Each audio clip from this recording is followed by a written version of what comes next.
Bien, bienvenidos a otro vídeo más de Coque Bio. Esta vez vamos a hablar sobre canto gregoriano y sobre esta partitura que acabáis de escuchar, que es muy antigua, que trata de su composición de la Alta Edad Media en Europa, dentro de los monasterios y de los claustros y de la Iglesia Católica, el Christus Vincit, que significa Cristo vence, Christus imperat, Cristo impera, y Christus regnat, que Cristo reina. Tiene un mensaje oculto hacia ciertas terceras personas, por así decirlo, pero que os va a sorprender. Así que yo os voy a explicar, si os gusta la historia, si os gusta la historia del Imperio Romano, porque vamos a empezar a hablar del Imperio Romano, que de ahí viene este título de esta partitura, y después hablaremos de la Alta Edad Media. Y hablaremos por qué una partitura religiosa considera a Cristo como vencedor, como emperador y como regente. No es una respuesta, como podéis entender, a otras religiones, como es la religión musulmana o la religión judía, sino es todo lo contrario. Ahora os lo explicaré. Quedaros aquí, que os voy a hablar sobre esta partitura tan importante que se cantó tanto en los monasterios. Bien, el primer punto es sobre el Imperio Romano, ¿no? El Imperio Romano, porque la partitura dice Cristo vence, Cristo impera, un Imperio Romano, y Cristo reina. ¿De dónde viene? Bien, vamos a empezar a hablar del Imperio Romano, porque es el Imperio Romano el primero que considera estas afirmaciones es el emperador, el que se considera a sí mismo como vencedor, que vence a los bárbaros, el emperador como emperador mismo y el emperador como el que reina, ¿no? Hay que tener en cuenta que a lo largo, voy a hablar un poco de Roma, de la historia clásica de Roma, donde inicialmente, en la época de Cicerón, sabéis, pues existía la República, entonces todos los romanos o los ciudadanos romanos eran todos iguales, ¿no? Algunos más poderosos que otros, más ricos que otros, pero bueno, en general todos tenían el, el mismo rango, digamos, de poder, ¿no? Unos más ricos que otros con más responsabilidades que otros, pero todos tenían el mismo rango de poder. Incluso ya sabéis que el ejército no podía entrar en Roma, ¿no? Para que no existiera un tipo de conflicto. Todo eso pues ayudó a que la República pues funcionara bien, hasta que pues la República de Roma pues cayó por su propio peso y curiosamente pues cayó no en Roma, sino cayó con, sabéis, los triunviratos, con Julio César y todo lo que ocurrió, hasta que llegó la figura de Octavio César Augusto, que se proclamó a sí mismo como primus inter pares, el primero entre los pares, el primero entre todos. Pero no se proclamó Octavio César Augusto así como, digamos, como emperador, como regente, ¿no? Vemos que como vencedor, como aquel que está por encima de los demás, sino el primero entre aquellos, ¿no? Más responsabilidad que un privilegio. Pero la historia del Imperio Romano pues se fue complicando, como todos sabéis.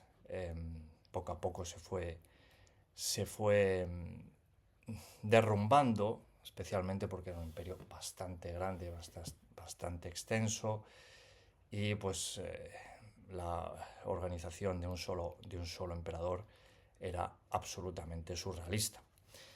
Y aquí llegamos con unos siglos después con la figura de Diocleciano, una figura, ya hablamos ya del siglo II, conocéis a Diocleciano porque persiguió a los cristianos, pero fue una figura realmente importante y que Diocleciano ayudó a preservar el Imperio Romano durante más siglos, lo modernizó, lo reestructuró, y él fue el primero que pues se sirvió de la idea de dividir, digamos, el poder, porque era obvio de que una sola persona no podía controlarlo todo, no podía controlar, digamos, las fronteras, no podía controlar la administración, ¿no? Había una complejidad enorme, ¿no? Especialmente porque las fronteras en la zona de Siria, la zona de Germania, eran realmente difíciles de mantener. Y la figura realmente de Diocleciano dista mucho de ser de la figura de aquellos romanos republicanos o de Octavio César Augusto. Es que Diocleciano realmente era un militar que ni siquiera había estado casi en Roma, ¿no? Era un militar, no era un aristócrata. Recordemos que era un militar. Y era lo que necesitaba el imperio, ¿no? En unas dificultades tan grandes necesitaba un ejército y digamos, un emperador militar con mano dura. Y Diocleciano tuvo éxito en Siria. Él era de la zona de Croacia. Si vais alguna vez a Croacia, os recomiendo que vayáis a Split, porque él en los últimos días de su vida construyó un palacio, fortaleza, que es realmente el origen de la ciudad de Split, y que es increíble, porque todo lo que ves las plazas es todo el palacio de Diocleciano, que el pobre solo pudo, pues 3 o 4 años de su vida ya enfermo, de disfrutar, pero es que es increíble, porque yo he estado en la ciudad de Split y podéis pasar por las calles. Ahí, bueno, recuerdo una tienda de discos que está en la zona de las catacumbas del palacio, y todo es el palacio en sí, todas las callejuelas del palacio es la misma ciudad, que es surrealista, es increíble, es magnífica, ¿no? Bien, pues sin desviarme mucho, quiero hablar de Diocleciano. ¿Por qué esta figura de Diocleciano fue tan importante, ¿no? Fue tan importante porque Diocleciano no tenía ningún tipo de poder más que el militar. Y aún así era una persona muy inteligente y muy realista, siendo como podía aglutinar todo el poder, pero sabía que las necesidades no las podía cumplir, necesitaba la ayuda de otros compañeros, porque el imperio era realmente bastante grande, ¿no? El imperio desde Hispania, hablamos desde la zona de Britania, o hablamos desde la zona de la actual Bélgica, o hablamos hasta Siria, y en aquella época, las fronteras, ¿no? Hablamos del norte de África, hablamos de la zona de Egipto. Es muy difícil de controlar. Puedes controlar si estás en Siria, y él estuvo en Siria, pero si hay un problema en Britania, ¿cómo puedes ir en aquella época, ¿no? Entonces, pues dividió el imperio, dividió, digamos, las funciones, las dividió. Pero el problema que tenían los emperadores romanos en aquella época es que duraban muy poco. ¿Por qué? Porque tenían muchísima competencia, ¿no? Entonces, hay un estudio, recuerdo de un estudio que hizo una universidad muy importante, no sé de qué universidad, muy importante y muy prestigiosa, que hizo un estudio hace 10 años, de que el mismo rango de fallo que existía en las fábricas donde se forjaban los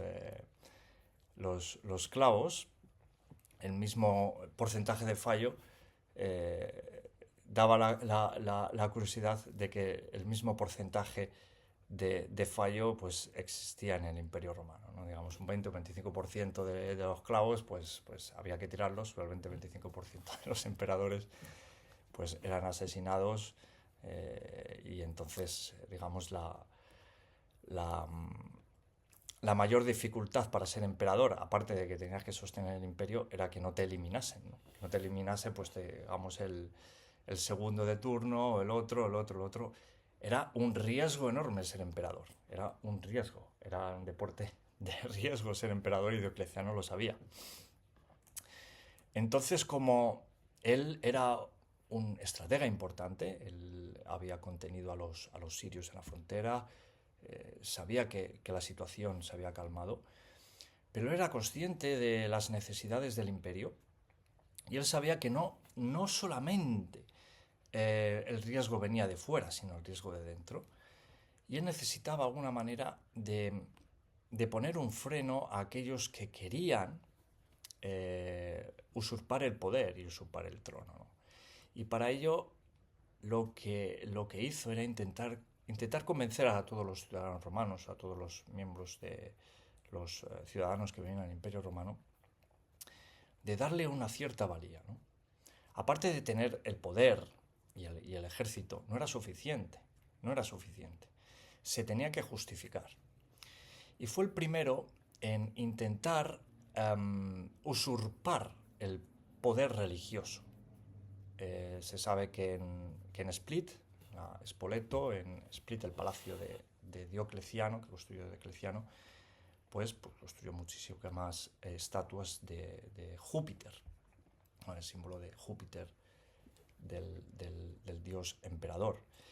Y él ya empezó a utilizar atributos religiosos como de Júpiter, como dios, como emperador, pues para pasar de esa austeridad a una legitimización religiosa, ¿no?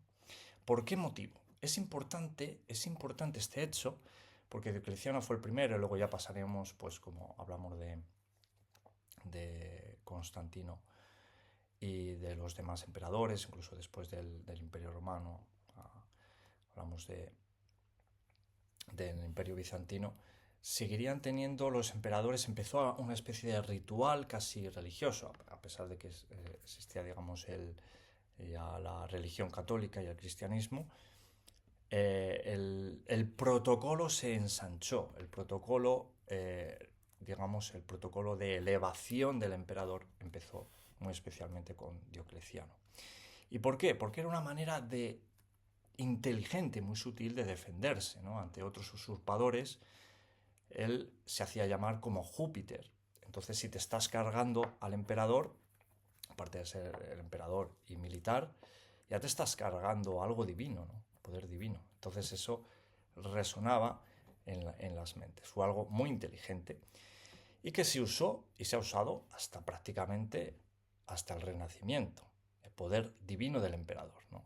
Porque es fácil, ¿no? Alguien que tiene el poder, pues te lo quito y ya está. Pero ya te lo piensas dos veces, como que si sabes que hay varias generaciones que han usado el hecho de que es el emperador, el hijo de Dios, ¿no? El llamado, el Júpiter. Entonces fue muy inteligente. Y así es como pues, pudo tener éxito internamente, ¿no? Ya existía una diferencia, ¿no? Si otro quería usurpar el poder, hablamos de después de la República, pues porque veníamos, digamos, el triunvirato, hablamos de pues Marco Antonio, etcétera, etcétera, ninguno se atribuía a sí mismo como Júpiter, ¿no? Entonces no existía, digamos, un miedo a herir a lo divino, ¿no? Pero en el momento en que él tuvo la valentía de creerse como Júpiter, los candidatos a la usurpación del trono disminuyeron. Y tenía una lógica tremenda este hombre que al final pues pudo disfrutar muy poquito de su palacio en Spoleto, el Palacio Ciudad, increíble, tenéis que ir a verlo. Fue él el que tuvo esa idea increíble de decir, bueno, es que militarmente puede venir aquí otro general de Hispania y me puede usurpar el trono. Pues la única manera de decirles al resto de que soy especial es que yo soy el llamado de Júpiter, soy como Júpiter. Yo tengo la estatua de Júpiter. El general de Hispania no, el general de la Galia no. Ese modus operandi pues pasaría hasta el final de los días del Imperio Romano. Más aún, era el único poder que tenía casi el emperador, ¿no? Pues ya no tenía ningún poder militar, ya no eran estrategas como Diocleciano. Y pasaría al Imperio Bizantino, ¿no?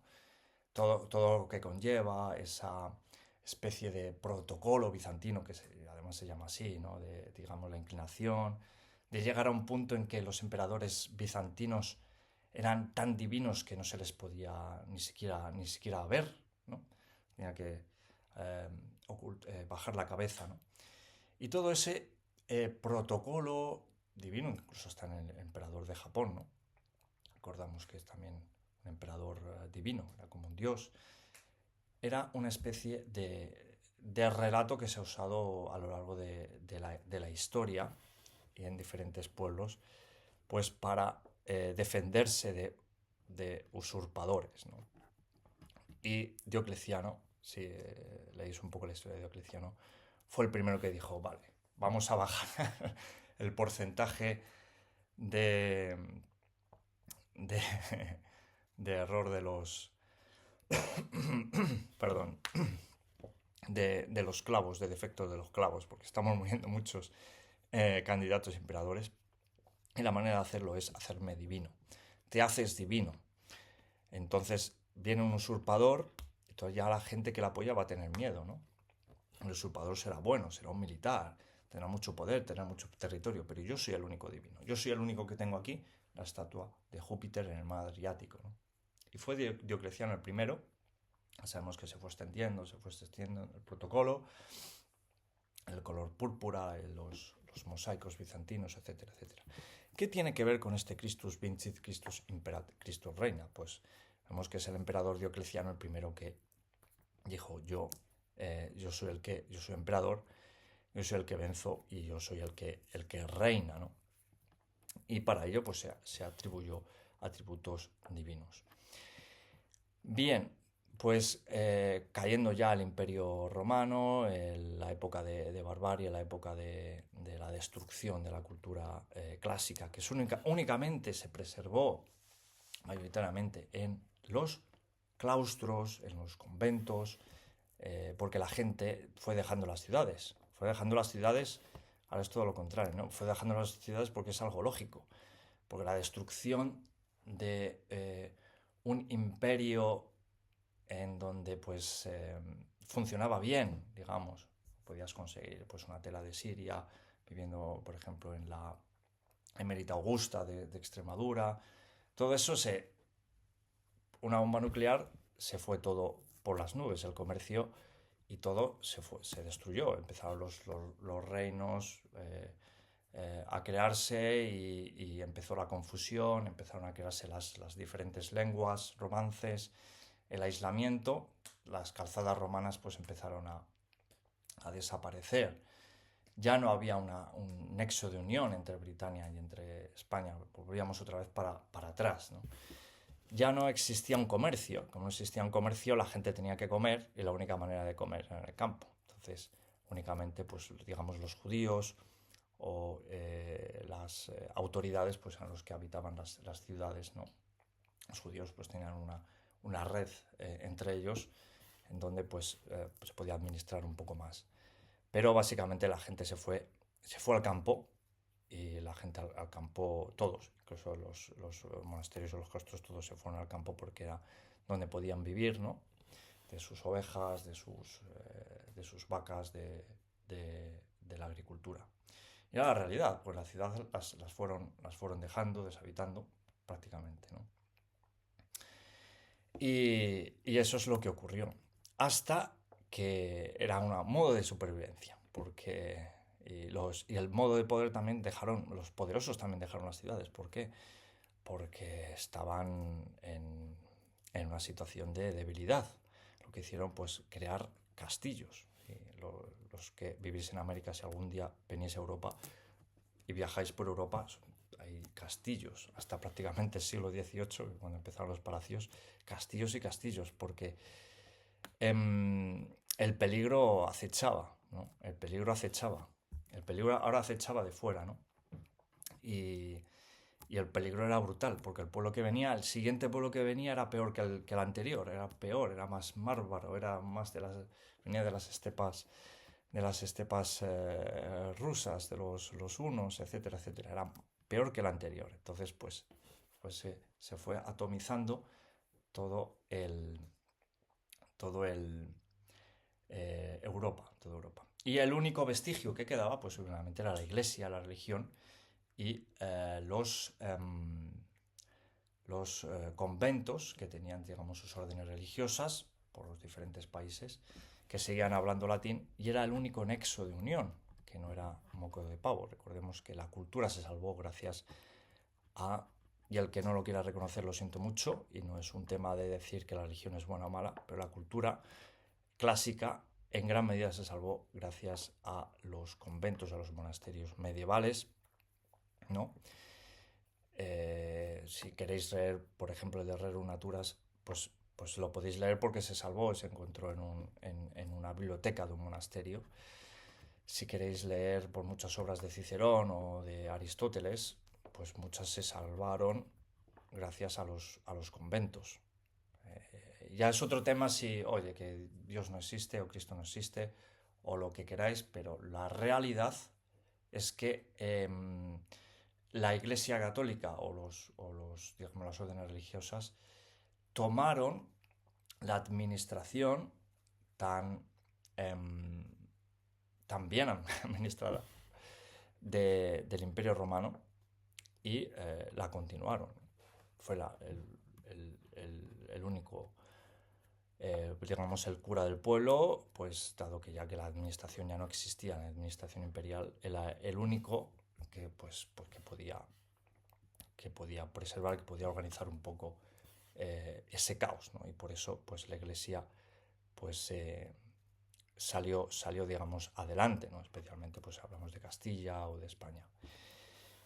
Y bueno, aparte de ese sentido de lo lógico y lo sutil es de huir como el zorro listo, ¿no? De cuando ves el peligro, pues te vas al campo. Y ahí, pues, los monasterios, digamos, por ejemplo, la Cartuja en Grenoble, en lugares que, digamos, desiertos, donde no había, pues, ningún tipo de peligro, ¿no? Quien quiere conquistar un valle en el Grenoble, en los Alpes, pues ahí es donde realmente, pues, se preservó la cultura. Y tenemos la otra página, la página del brutalismo, ¿no? De que solo sobrevivieron no los más guapos ni los más inteligentes, sino los más brutos, pues, digamos, de los reyes, de los señores feudales, por toda la zona de Normandía, por toda la zona de Alemania, de los países bálticos, de Italia quizá menos, ¿no? Porque la conexión comercial era bastante más jugosa, ¿no? A conveniencia, pero aún así, digamos, esa atomización tan brutal, pues existió. Y digamos, ese equilibrio entre ese brutalismo feudal, ¿no? Os lo digo que si venís por Europa vais a tener más castillos que personas casi. Castillos medievales, castillos incluso hasta el siglo XVII, hasta la Revolución Francesa. Pues obviamente, ya por eso se entiende un poco el conservadurismo de Europa, porque las dificultades eran enormes, ¿no? El Imperio Romano pues aseguraba una paz, aseguraba que podías estar tranquilo y por eso se crearon obras tan increíbles y pensadores y filósofos, pero en un momento de vivir al día y de que te venían los vikingos o que te venían los hunos del este o que que te podía venir, ¿no? Incluso hasta en Galicia tenían miedo hasta hasta los hombres del norte que te podían saquear, norte, sur, no se sabía, ¿no? Porque tenías conocimientos de los pueblos más lejanos y era mejor construir un muro de 2 metros de grosor o de 1,5 metros de grosor y bastante altos que intentar conocer los otros pueblos, ¿no? La diplomacia ya no valía para nada, la diplomacia valía en la época del Imperio Romano, pero la época de la mano izquierda pasó a la mano derecha de la barbarie. Esa barbarie la pudo controlar, o más que controlar, podríamos decir, a mi modo de ver las cosas. Dentro de todo esto, te lo estoy contando por reflexiones, pensamientos míos y conocimientos de historia, del canto gregoriano, de la historia de la Iglesia, la historia de Europa, la historia romana. Reflexiones que son propias mías. Esto no lo he leído de nadie, estos son reflexiones mías, pensamientos míos, que tienen razón de ser, ¿no? Bien, pues el único que pudo aglutinar el más fuerte entre los brutos, pues podríamos decir que fue Carlomagno. Carlomagno, que fue un emperador, un rey, se convirtió en emperador y que venció a los sajones y que venció a muchos pueblos, especialmente de la zona del centro y del este de Europa. Tenemos la famosa, creo que se llama el Tratado de Paderborn, donde pues pacta, creo que no sé si con los sajones que tenían ese árbol ritual, porque no tenían la religión cristiana, y Carlomagno utilizó la religión cristiana para unificar eh, a los pueblos diversos que contenía su imperio. Un imperio efímero que duró prácticamente hasta que se murió él. Vamos en la zona de toda la zona del centro de Europa, de Francia, Bélgica, Alemania, Centro Europa, la figura de Carlomagno. Y es la primera figura imperial importante, exceptuando si obviamos el Imperio Bizantino, que aún seguía, pero seguía más, tenía menos poder militar, más poder protocolario. La primera figura en el mundo de Europa occidental y de Europa del centro de Europa, el primer emperador desde el Imperio Romano, Carlomagno, la figura de Carlomagno. Y fundando así el imperio, un imperio con un nombre rimbombante que pues llamaría muchísimo la atención, el Imperio Sacro Romano Germánico, que duró hasta prácticamente hace 2 siglos. El Imperio Sacro Romano Germánico, mirad qué nombre tan osado, ¿no?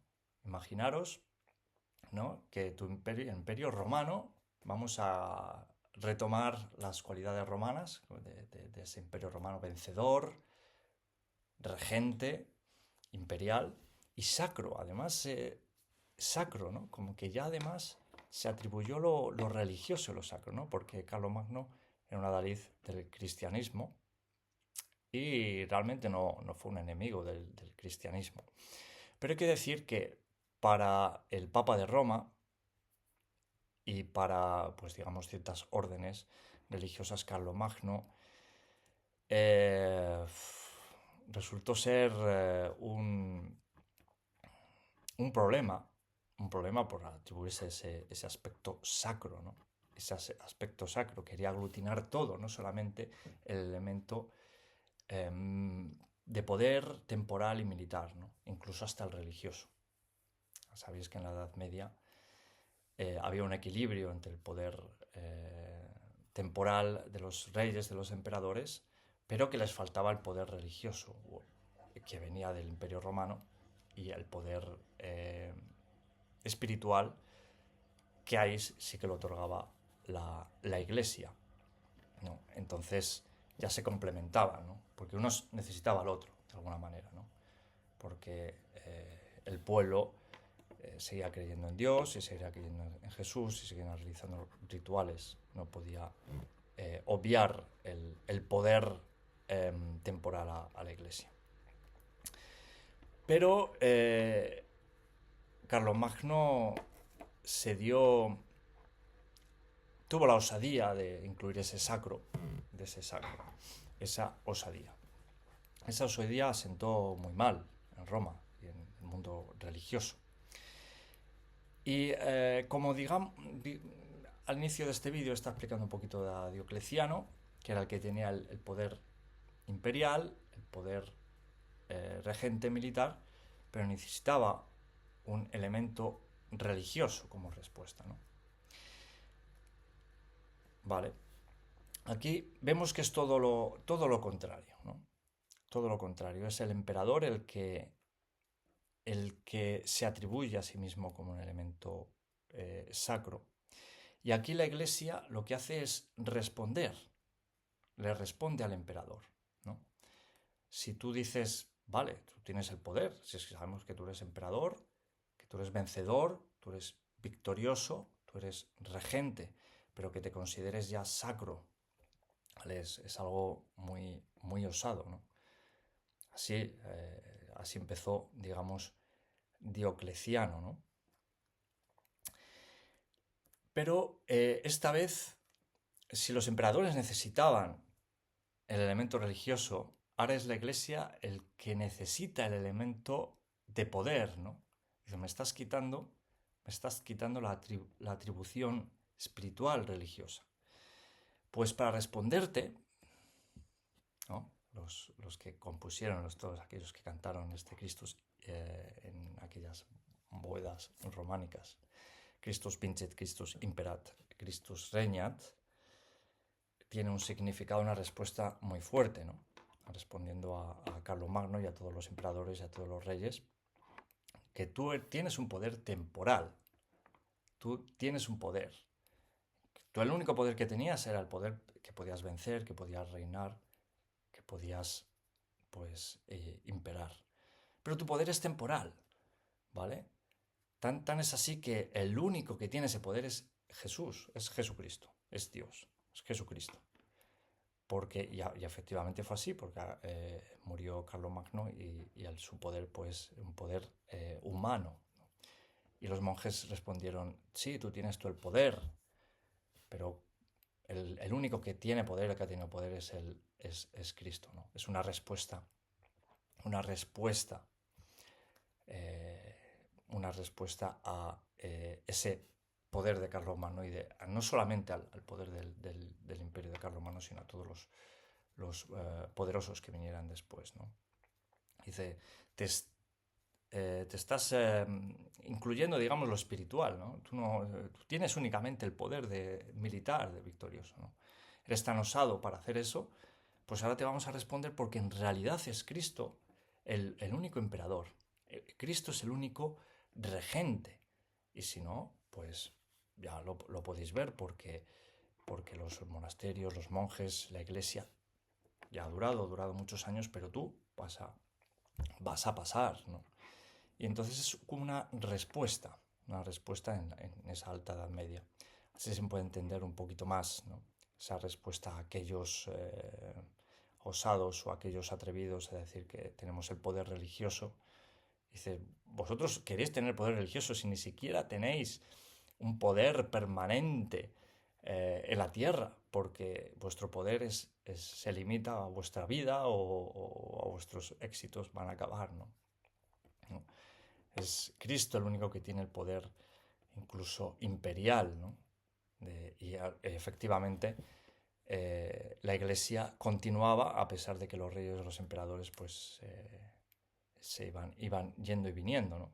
Entonces tenía mucho sentido de que los emperadores y los reyes pues acudieran a la iglesia, que era la que más en el tiempo podía justificar el presente, ¿no? Los emperadores, los reyes pues iban yendo y viniendo.